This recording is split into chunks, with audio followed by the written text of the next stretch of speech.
Hey everybody, it's Julie Marie, and for those of you that are growing a protective garden on a protective diet along with me, I want to give you a tip to preserve one thing a day. That's my goal. So what I've been doing is taking my excess tomatoes every day, and here today I did two quarts of fermented salsa. And I prepared them and wrote Friday on them.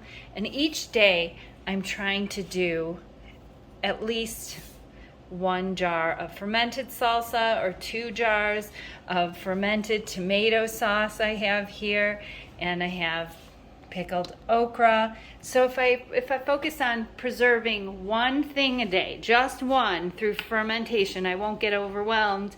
And at the end of a week, I'm going to have about 14 quarts of salsa that I'm then going to try canning to see how I like it canned for my tomato harvest preservation. Instead of canning just plain old tomatoes, I'm going to ferment them first, because you know how zingy and delicious they get with fermentation.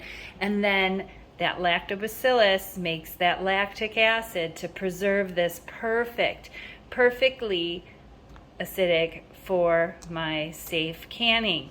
And I wanted to give you this tip. Your broth mix jars, take that wide mouth lid off of there.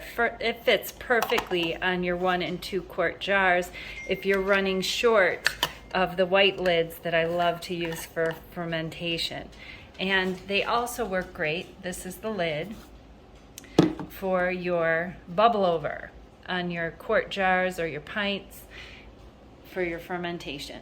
So try to preserve one thing a day, and by making 1 batch of a ferment. And you know how easy these water brine ferments are to put together and get going on your counter. Just don't forget to use your Sharpie and put the day of the week so you remember when this ferment is ready to either blend up, transfer to the fridge to slow and stop the fermentation, or to water bath can, which I'm going to be doing a lot of this summer on a protective diet.